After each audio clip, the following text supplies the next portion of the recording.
Hello everyone, welcome to my channel Savitri Sunita vlogs.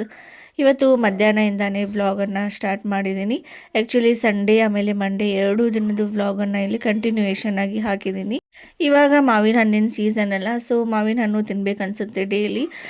ನಮ್ಮ ತೋಟದಲ್ಲಿ ಭಾಳ ಇದ್ದಾವೆ ಮಾವಿನ ಗಿಡ. ಸೊ ಹೀಗಾಗಿ ನಮ್ಮ ಅಕ್ಕನ ಮಗನಿಗೆ ಹೇಳಿದ್ದೆ ಮಾವಿನಕಾಯಿ ಹರ್ಕೊಂಡು ಬಾ ಹಸಿದು ಅಂತ ಹೇಳಿ. ಸೊ ಅವನು ಒಂದು ಹರ್ಕೊಂಡು ಬಾ ಅಂದರೆ ಒಂದು 3-4 ಹರ್ಕೊಂಡು ಬಂದಿದ್ದ. ಸೊ ಎಲ್ಲರೂ ಸೇರಿಕೊಂಡು ಇಲ್ಲಿ ಮಾವಿನ ಹಣ್ಣು ಉಪ್ಪು ಖಾರ ಹಾಕ್ಕೊಂಡು ತಿನ್ನತ್ತೀವಿ. ಇವಾಗ ಸೀಸನ್ ಇದ್ದಾಗಲೇ ಈ ಥರ ಎಲ್ಲ ಹಣ್ಣನ್ನು ತಿನ್ನಬೇಕು. ಆ್ಯಕ್ಚುಲಿ ಮಾವಿನ ಹಣ್ಣು ಇಯರ್ಲಿ ಸಿಗೋದು ರೇರು. ಇವಾಗಂತೂ ಎಲ್ಲ ಹಣ್ಣು ವರ್ಷ ಪೂರ್ತಿ ಸಿಗುತ್ತೆ, ಅದೇನಿಲ್ಲ. ಬಟ್ ಮಾವಿನ ಹಣ್ಣು ಸೀಸನಲ್ಲಿ ತಿಂದ್ರೇ ಟೇಸ್ಟಾಗಿರುತ್ತೆ. ಸೊ ಹುಳಿ ಮಾವಿನ ಹಣ್ಣು ಅಂದ್ರೇ ನನಗೆ ಇಷ್ಟ, ಹಸಿ ಮಾವಿನ ಹಣ್ಣು ನಂಗೆ ಇಷ್ಟ ಆಗುತ್ತೆ. ಅದ್ರ ಜೊತೆ ಉಪ್ಪು ಖಾರ ಹಾಕ್ಕೊಂಡು ತಿನ್ನೋದು. ಸೊ ಹೀಗಾಗಿ ಡೈಲಿ ಒಂದಾದರೂ ಮಾವಿನ ಹಣ್ಣನ್ನು ತಿಂದೇ ಇರ್ತೀವಿ. ಇವತ್ತು ಎಲ್ಲರೂ ಸೇರಿ ಹಾಗೆ ಮಾತಾಡ್ಕೊತ ಕುಂತಿದ್ವಿ ಅಂತ ಹೇಳಿ ಮಾವಿನ ಹಣ್ಣು ತರಿಸ್ಕೊಂಡು ಎಲ್ಲರೂ ಹುಡುಗರನ್ನ ಕರ್ಕೊಂಡು ತಿನ್ನತ್ತೀವಿ. ಆಮೇಲೆ ನನ್ನ ಮಗಂದಂತೂ ಇದ್ದೇ ಇರುತ್ತೆ ಜಗಳ ಎಲ್ಲದ್ರಲ್ಲೂ. ಸೊ ಅವನಿಗೆ ಒಂದು ಮಾವಿನ ಹಣ್ಣನ್ನು ಕೊಟ್ಟಿವಿ, ಅದು ಸಾಲ್ತಿಲ್ಲ. ಸಾಹಸನ ಕೈಯಿಂದನೂ ತೊಗೊಂಡು ತಿನ್ನತಾನು. ಅವ್ನಿಗೆ ಯಾವುದೂ ಸಮಾಧಾನವೂ ಇರಲ್ಲ, ಅಷ್ಟು ಕೆಟ್ಟಾಗಿದ್ದಾನೆ ಅವನಂತೂ. ಆ್ಯಕ್ಚುಲಿ ಇಲ್ಲಿ ಎಲ್ಲರೂ ಬೈಯತ್ತಿದ್ರು ನನಗೆ, ಡೈಲಿ ಯಾಕೆ ಇಷ್ಟು ಮಾವಿನಕಾಯಿ ತಿಂತೀಯ ಅಂತ ಹೇಳಿ. ಸೊ ನಾ ಹೇಳತ್ತಿದ್ನಿ ಅವ್ರಿಗೆ, ಸೀಸನ್ ಇದ್ದಾಗಲೇ ತಿಂದುಬಿಡಬೇಕು, ಮತ್ತು ನೆಕ್ಸ್ಟ್ ಸೀಸನ್ ಅನ್ನೋ ಅಷ್ಟರಲ್ಲಿ ನಾವೇನಾಗಿರ್ತೀವಿ ಏನೋ ಇವಾಗಲೇ ತಿಂದು ಮುಗಿಸ್ಬೇಕು ಅಂತ ಹೇಳಿ. ಸೊ ಅದಕ್ಕೆ ಎಲ್ಲರೂ ಕಮೆಂಟ್ ಹೊಡ್ತಾ ಹಾಗೆ ಮಾತಾಡ್ಕೊತ ಕುಂತಿದ್ವಿ. ಈ ವರ್ಷ ನಾವು ನಮ್ಮ ಹೊಲದಲ್ಲಿನೇ ಗೋಧಿನ ಬೆಳೆದಿದ್ವಿ. ಸೊ ಏನಿಲ್ಲ ಅಂದರೂ ಒಂದು 11 ಕ್ವಿಂಟಲ್ಲು 12 ಕ್ವಿಂಟಲ್ ಆಗಿದೆ ಅಂತ ಹೇಳತ್ತಿದ್ರು ನಮ್ಮ ಅಪ್ಪಾಜಿ. ಸೊ ಇದು ಒಂದು ವರ್ಷ ಬರೋ ತನಕ ನಾವು ಸ್ಟೋರ್ ಮಾಡಿ ಇಡಬೇಕಲ್ಲ, ಸ್ಟಾಕ್ ಮಾಡಿ ಇಡಬೇಕು.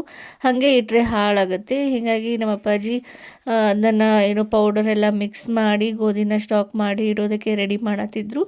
ಬೇವಿನ ಎಲೆ, ಆಮೇಲೆ ಬೋರಿಕ್ ಆ್ಯಸಿಡು, ಆಮೇಲೆ ಸಾಲ್ಟು, ಇವನ್ನೆಲ್ಲ 3 ಮಿಕ್ಸ್ ಮಾಡಿ ಎಲ್ಲ ಗೋಧಿಲೆಲ್ಲ ಮಿಕ್ಸ್ ಮಾಡಿ ಒಂದು ಚೀಲದಲ್ಲಿ ತುಂಬಿ, ಸ್ಟೀಲ್ ಡಬ್ಬ ಬರುತ್ತಲ್ಲ, ಸೊ ಆ ಥರ ಒಂದು ದೊಡ್ಡ ಸ್ಟೀಲ್ ಡಬ್ಬದಲ್ಲಿ ಎಲ್ಲನೂ ಮಿಕ್ಸ್ ಮಾಡಿ ಪ್ಯಾಕ್ ಮಾಡತ್ತಿದ್ರು.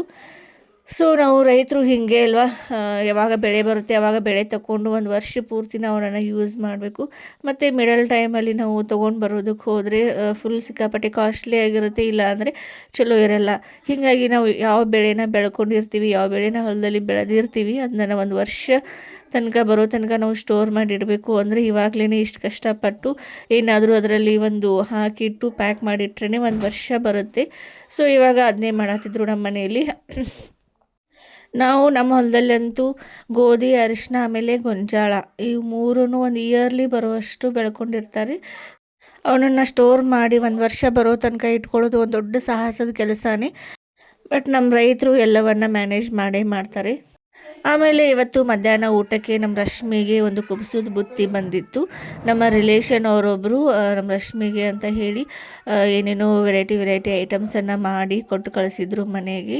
ಸೊ ಶೇಂಗಾ ಹೋಳಿಗೆ, ಆಮೇಲೆ ಶಾವಿಗೆ ಪಾಯಸ, ಚಪಾತಿ, ಸಜ್ಜಿ ರೊಟ್ಟಿ, ಒಂದು 3-4 ಥರ ಪಲ್ಯ, ಮೊಸರು, ಚಟ್ನಿ, ಚಕ್ಲಿ, ಆಮೇಲೆ ಸಂಡಿಗೆ, ಆಮೇಲೆ ಕರ್ಚಿಕಾಯಿ, ಇದೆಲ್ಲವನ್ನು ಐಟಮನ್ನು ರೆಡಿ ಮಾಡಿಕೊಂಡು ಕೊಟ್ಟು ಕಳಿಸಿದ್ರು. ಸೊ ಎಲ್ಲರೂ ಸೇರಿಕೊಂಡು ಇಲ್ಲಿ ಊಟ ಮಾಡತ್ತಿದ್ವಿ. ಮನೆಯಲ್ಲಿ ಯಾರಾದರೂ ಒಬ್ಬರು ಪ್ರೆಗ್ನೆಂಟ್ ಇದ್ದರೆ ಅವ್ರ ಜೊತೆ, ಪ್ರೆಗ್ನೆಂಟ್ ಇರೋರ ಜೊತೆ ಮನೆಯವ್ರಿಗೂ ಕೂಡ ಹಬ್ಬನೇ ಅಂತಲೇ ಹೇಳ್ಬೋದು. ಸೊ ಡೈಲಿ ವೀಕ್ಲಿ ಏನಿಲ್ಲ ಅಂದರೆ ಒಂದು 3-4 ಐಟಮ್ ಆದರೂ ಈ ಥರ ಬಂದೇ ಬರುತ್ತೆ ಬುತ್ತಿ. ಸೊ ಇವಾಗ ನಾನು ಪ್ರೆಗ್ನೆಂಟ್ ಇದ್ದೀನಲ್ಲ, ಸೊ ಅವಳ ಜೊತೆಗೆ ನನಗೂ ಕೂಡ ಎಲ್ಲ ಥರನೂ ಅಡುಗೆನ ಮಾಡಿ ಕೊಟ್ಟು ಕಳಿಸಿರ್ತಾರೆ. ಆ್ಯಂಡ್ ಇವತ್ತು ಸಂಡೇ ಇರೋದ್ರಿಂದ ಇವತ್ತು ಸಂತೆ ಇತ್ತು. ಸೊ ನಮ್ಮ ಅಪ್ಪಾಜಿ ಮತ್ತು ನಮ್ಮಮ್ಮ ಇಬ್ಬರು ಸಂತೆಗೆ ಹೋಗಿದ್ರು. ಏನೇನು ಶಾಪಿಂಗ್ ಮಾಡ್ಕೊಂಬಂದಿದ್ದಾರೆ ಫುಲ್. ಸಂಡೇ ಒಂದು ಸಲ ನಾವು ಶಾಪಿಂಗ್ ಮಾಡ್ತೀವಿ, ಏನು ವೆಜಿಟೇಬಲ್ ಶಾಪಿಂಗ್ ಏನಿರುತ್ತಲ್ಲ, ಸೊ ಸಂಡೇಗೆ ಒಂದು ಸಲ ಮಾಡ್ಕೊಂಡು ಬರ್ತೀವಿ. ಆಮೇಲೆ ನಮ್ಮಮ್ಮ ಏನೋ ಬಜ್ಜಿ ತೊಗೊಂಡು ಸೊ ನೇಹಾಲ್ಗೆ ಕಾಣಿಸ್ತಿತ್ತು ಅದು ಬಜ್ಜಿ ತೊಗೊಂಡು ಬಂದಿದ್ದು. ವೀಕ್ಲಿ ಸಂತೆಯಲ್ಲಿ ಏನು ತೊಗೊಂಡು ಬರದೇ ಇದ್ದರೂ ಬಜ್ಜಿ ಅಂತೂ ಕಂಪಲ್ಸರಿ ತೊಗೊಂಡು ಬಂದೇ ಇರ್ತಾರೆ. ನಮ್ಮ ಮನೆಯಲ್ಲಿ ಎಲ್ರಿಗೂ ಸಂಡೇ ಏನು ಬಜ್ಜಿ ತೊಗೊಂಬರ್ತಾರಲ್ಲ, ಸೊ ಅದೆಲ್ಲರಿಗೂ ಇಷ್ಟ ಆಗುತ್ತೆ.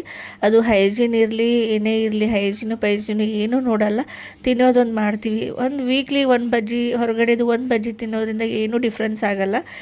ಸೊ ಮನೆಯಲ್ಲಿ ಅದೊಂದು ಎಲ್ಲರಿಗೂ ಫೇವ್ರೇಟ್ ಸ್ನ್ಯಾಕ್ಸ್ ಅಂತಲೇ ಹೇಳ್ಬೋದು. ಆ್ಯಂಡ್ ನಮ್ಮ ಸಾಹಸ್ ಇಲ್ಲಿ ಕುರ್ಕುರೆ ತಿನ್ನತನು. ನಮ್ಮಮ್ಮ ಸಂತೆಯಿಂದ ಕುರ್ಕುರೆ ತೊಗೊಂಡು ಬಂದಿದ್ದರು. ಇವಾಗ ಮನೆಯಲ್ಲಿ ಹುಡುಗರು ಇದ್ದಾರಲ್ಲ, ಸೊ ಎಲ್ಲ ಸಣ್ಣ ಮಕ್ಕಳು ಇದ್ದಾರೆ. ಸಾಹಸು, ನಿಹಾಲು, ಆಮೇಲೆ ಪ್ರದಿತ್ಯ ಎಲ್ಲ ಸಣ್ಣ ಮಕ್ಕಳು ಇದ್ದಾರಲ್ಲ, ಸೊ ಅವ್ರ ಸಲುವಾಗಿ ಕುರ್ಕುರೆ, ಆಮೇಲೆ ಪಾಪಡಿ ಇಂಥದ್ದೆಲ್ಲ ತೊಗೊಂಡು ಬಂದಿರ್ತಾರೆ. ಆಮೇಲೆ ಈವ್ನಿಂಗ್ ಟೈಮಲ್ಲಿ ನಮ್ಮ ನಿಹಾಲ್ಗೆ ಮ್ಯಾಗಿ ಬೇಕಾಗಿತ್ತು. ಸೊ ಕೇಳ್ತಾ ಇದ್ದ, ಮ್ಯಾಗಿ ಬೇಕು ಅಂತ ಹೇಳಿ ಅವ್ರ ಅಮ್ಮನ್ನ ಕಾಡ್ತಾ ಇದ್ದ. ಸೊ ಹೀಗಾಗಿ ಅವನ ಸಲುವಾಗಿ ಮ್ಯಾಗಿ ಮಾಡಬೇಕು ಅಂತ ಹೇಳಿ ರೆಡಿ ಮಾಡತ್ತೀವಿ ಇಲ್ಲಿ.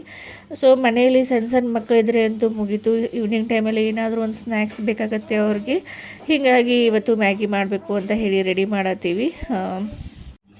ಹೊರಗಡೆ ನಮ್ಮ ರಶ್ಮಿ ಇದ್ಲಲ್ಲ, ಸೊ ಅವಳ ಹತ್ರ ಎಲ್ಲ ವೆಜಿಟೇಬಲ್ಸನ್ನು ತಂದು ಕೊಟ್ಟು ಎಲ್ಲನೂ ಕಟ್ ಮಾಡಿಕೊಡು, ನಾನು ಮ್ಯಾಗಿ ಮಾಡ್ತೀನಿ ಅಂತ ಹೇಳಿ. ಸೊ ಅವಳು ಎಲ್ಲನೂ ಇಲ್ಲಿ ಕಟ್ ಮಾಡಿ ಕೊಡತ್ತಳು. ಆಮೇಲೆ ನಮ್ಮಮ್ಮ ಏನೇನು ಸಂತಿ ಮಾಡ್ಕೊಂಡು ಬಂದಾರು ತೋರಿಸ್ತೀನಿ ಬರ್ರಿ. ಮೊದಲಿಗೆ ಅವರು ಸಂತಿ ಮಾಡೋದು ಏನಂದರೆ ಮಕ್ಕಳು ಶಾಪಿಂಗನ್ನೇ ಮಾಡಿರ್ತಾರೆ. ನನ್ನ ಮಕ್ಕಳಿಗೆ ಏನೇನು ತಿನ್ನಿಸ್ಬೇಕಲ್ಲ ಅದನ್ನೇ ತೊಗೊಂಡು ಬಂದಿದ್ರು. ಪಾಪಡಿ, ಆಮೇಲೆ ಕುರ್ಕುರೆ, ಬಜ್ಜಿ, ಚುನ್ಮುರಿ, ಬಿಸ್ಕಿಟು ಇದಂತೂ ಫಿಕ್ಸ್ ಇರುತ್ತೆ ಸಂತೆ ಚೀಲದಲ್ಲಿ. ಅದಾದಮೇಲೆ ವೆಜಿಟೇಬಲ್ಸಲ್ಲಿ ಕುಂಬಳಕಾಯಿ, ಆಮೇಲೆ ಗೆಣಸು, ಲಿಂಬೆಹಣ್ಣು, ಆಮೇಲೆ ಪೊಟ್ಯಾಟೊ, ಗ್ರೀನ್ ಚಿಲ್ಲೀಸು, ಬೆಂಡೆಕಾಯಿ ಇವನ್ನೆಲ್ಲನೂ ತೊಗೊಂಡು ಬಂದಿದ್ರು. ಇವೆಲ್ಲ ಅಂತೂ ವೀಕ್ಲಿ ತೊಗೊಂಬರೋ ಐಟಮ್ಸೇ, ಇದರಲ್ಲಿ ಏನೂ ಡಿಫ್ರೆನ್ಸ್ ಇರಲ್ಲ. ವೀಕ್ಲಿ ಇಷ್ಟೆಲ್ಲ ಐಟಮ್ಸ್ ನಮ್ಮ ಮನೆಗೆ ಬೇಕೇ ಬೇಕು. ಆಮೇಲೆ ಇದೆಲ್ಲನೂ ಸೊಪ್ಪಿನ ಪಲ್ಯ. ಸೊ ತಂದ ತಕ್ಷಣ ನಾವೇನು ಮಾಡ್ತೀನಿ, ಎಲ್ಲ ಸೊಪ್ಪನ್ನು ಕ್ಲೀನ್ ಮಾಡಿ ಬಿಡಿಸಿ ಒಂದು ಚೀಲದಲ್ಲಿ ಹಾಕಿಟ್ಟು ಫ್ರಿಜ್ಜಲ್ಲಿ ಎತ್ತಿಟ್ಬಿಡ್ತೀವಿ. ಸೊ ಫ್ರಿಜ್ಜಲ್ಲಿ ಹಾಕಿಬಿಟ್ರೆ ಯಾವಾಗ ಬೇಕೋ ಆವಾಗ ಈಸಿಯಾಗಿ ನಾವು ಯೂಸ್ ಮಾಡ್ಕೊಳ್ಬೋದಲ್ಲ. ಸೊ ಹಾಗೆ ಬಿಟ್ಬಿಟ್ರೆ ಎಲ್ಲ ಬಾಡಿ ಹೋಗುತ್ತೆ ಅಂತ ಹೇಳಿ ತಂದ ತಕ್ಷಣವೇ ಎಲ್ಲನೂ ಕ್ಲೀನ್ ಮಾಡಿಕೊಂಡು ತೆಗೆದು ಫ್ರಿಜ್ಜಲ್ಲಿ ಹಾಕಿಬಿಡ್ತೀವಿ. ಇಲ್ಲಿ ಸಾಹಸು ಮ್ಯಾಗಿ ತಿನ್ನೋ ರೀತಿ ನೋಡ್ರಿ ಹೆಂಗೆ ತಿನ್ನತನಂತ ಹೇಳಿ. ಅದಾದಮೇಲೆ ಇಲ್ಲಿ ನೆಕ್ಸ್ಟು ಮಂಡೇ ದಿನದ ವ್ಲಾಗನ್ನು ಕಂಟಿನ್ಯೂಯೇಷನ್ ಆಗಿ ಹಾಕಿದ್ದೀನಿ. ಇವತ್ತು ನಮ್ಮ ರಶ್ಮಿ ಉಡಿಯಕಿಯನ್ನು ಹಾಕ್ಕೊಂಡು ತವ್ರ ಮನೆಗೆ ಹೋಗೋಳಿದ್ಲು ಡೆಲಿವರಿಗೆ ಅಂತ ಹೇಳಿ. ಸೊ ಹೀಗಾಗಿ ಬೆಳಗ್ಗೆ ಬೇಗನೆ ನಮ್ಮಮ್ಮ, ನಮ್ಮ ಕಾಕು, ಆಮೇಲೆ ನಮ್ಮ ವೈನಿ ಅಂದರು ಇಬ್ಬರೂ ಹೋಳಿಗೆಯನ್ನು ಮಾಡಿಟ್ಟಿದ್ರು, ಸಜ್ಜಕದ ಹೋಳಿಗೆಯನ್ನು.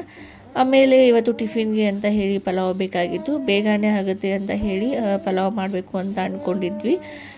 ಸೊ ಎಲ್ಲ ವೆಜಿಟೇಬಲ್ಸ್ ಎಲ್ಲನೂ ಕಟ್ ಮಾಡಿ ಇಟ್ಟಿದ್ದೀನಿ. ಆಮೇಲೆ ನಮ್ಮ ಸಣ್ಣ ಬಂದು ಪಲಾವ್ ಮಾಡ್ತಾಳೆ ಅಂತ ಹೇಳಿ ಎಲ್ಲ ರೆಡಿ ಮಾಡಿ ಇಟ್ಬಿಟ್ಟು ಹೋದೆ. ಅಷ್ಟರಲ್ಲಿ ನಮ್ಮ ರಾಕೇಶ್ ರಶ್ಮಿನ ಕರೆಯೋದಕ್ಕೆ ಅಂತ ಹೇಳಿ ಬಂದ. ಬೆಳಿಗ್ಗೆ ಬೇಗನೆ ಮುಹೂರ್ತ ಇತ್ತು ಅಂತ ಹೇಳಿ ಅವರು ಕೂಡ ಬೇಗನೆ ಕರೆಯೋದಕ್ಕೆ ಬಂದಿದ್ದ. ಅಂದರೆ 10 ಗಂಟೆ ಒಳಗಾಗಿಯೇ ನಾವು ಉಡಿಕೆನ ಹಾಕಿ ಕಳಿಸ್ಬೇಕಾಗಿತ್ತು. ಸೊ ಹೀಗಾಗಿ ಅವನು ಒಂದು 9 ಗಂಟೆಗೆ ಅದು ಬಂದುಬಿಟ್ಟ. ಎಲ್ಲ ಹಿಟ್ಟಕ್ಕಿ ಆಮೇಲೆ ಬುತ್ತಿಯನ್ನು ಕಟ್ಕೊಂಡು ಅವಳನ್ನು ಕರೆಯೋದಕ್ಕೆ ಬಂದ. ನಮ್ಮದು ಎಲ್ಲರದ್ದು ಟಿಫಿನ್ ಆಯ್ತು ಇಲ್ಲಿ. ಆಮೇಲೆ ಇಲ್ಲಿ ಎಲ್ಲರೂ ಟಿಫಿನನ್ನು ಮಾಡಿ ರಶ್ಮಿನ ಕಳಿಸೋದಕ್ಕೆ ರೆಡಿ ಮಾಡತ್ತಾರು.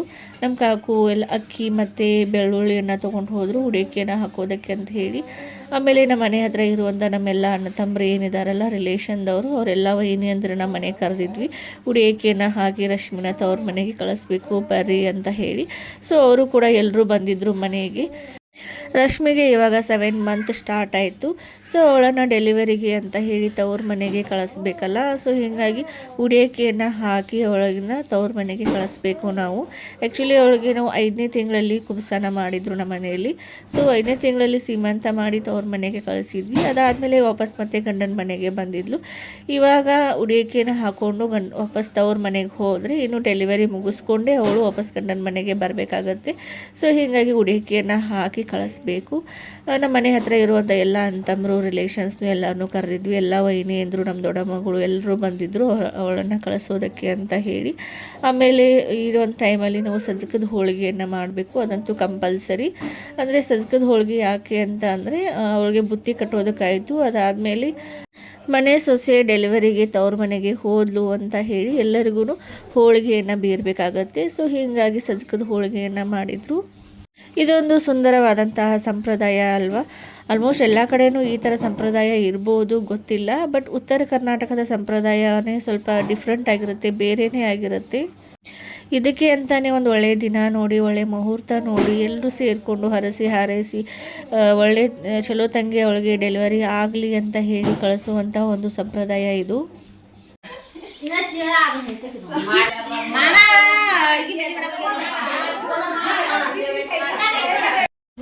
ಮಾಡ್ಲಕ್ಕ ಬಿಡ್ತಿತ್ತ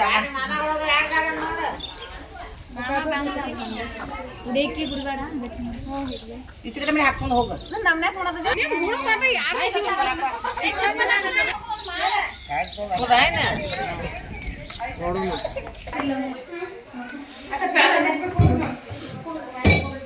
ದೊಡ್ಡಕ್ಕಾಗೋದೆಲ್ಲ ಮುಗಿತು. ಇನ್ನು ರೆಸ್ಪಾನ್ದ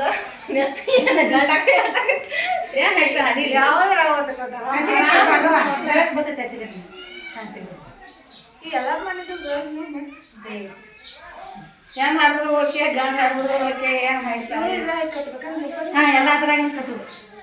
ಯಾಕೆ ಹಾಕಿರ್ತಾರ ನಾನು ಎಲ್ಲ ಥರ ಹಾಕೈತಿ ತೆಗೆದು ಹೇಳ